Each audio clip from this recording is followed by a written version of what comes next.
மட்டுமோ அல்லது அனைத்துமோ சிற்றட்டக பாடல்கள் என்ற முடிவுக்கு வந்து நம்பியார்பொருளில் இருக்கக்கூடிய அகப்பாடல்களில் 6 பாடல்கள் சிற்றட்டக பாடல்கள் என்று தொல்காப்பிய உரைகளை கொண்டு விளக்கி இருக்கிறேன். ஆகவே இவள நின்னலது இழலே என்ற பாட்டு குறுந்தொகை பாட்டு அன்று. அது தவறாக அச்சிடப்பட்டு அந்த தவறாக அச்சிடப்பட்டதே சரி என்று கருதியதால் நேர்ந்த பிழை. இந்த 9 அடி பாடல்ல 2 பாடல் 9 அடி பாடல், ஒரு பாட்டுல பிழையே இல்லை. அது நற்றிணையில் காணாமல் போன பாடல். இன்னும் ஒரு பாடல் இருக்கு இல்லையா, இது நான் நினைக்கிறேன் 390வது பாடல்.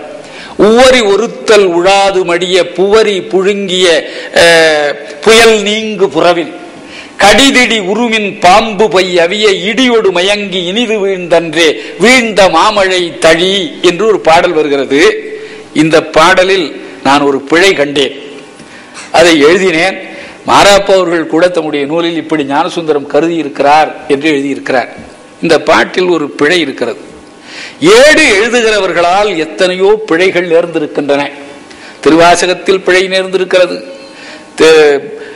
சேக்கிழாருடைய பெரிய புராணத்தில் பிழை நேர்ந்திருக்கிறது, குறுந்தொகையிலும் பிழை நேர்ந்திருக்கிறது. ஏடு எழுதுகிறவர்கள் அறிவாளிகள் அல்ல, டைப்பிஸ்ட் எல்லாம் ஆங்கிலத்தில் மேதைகளா?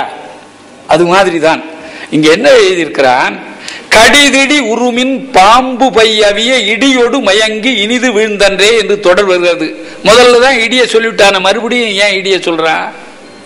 அந்த பாட்டுல என்ன செய்ய சொல்றான் என்றால், நீர் இல்லை, அதனால நிலத்தை கிளறுகின்ற இந்த பன்றி நிலத்தை கிளறாமல் இருக்கிறது, மான் வெயில் தாங்க முடியாமல் தவிக்கிறது, இப்படிப்பட்ட கோடை நீங்குமாறு மழை பெய்தது.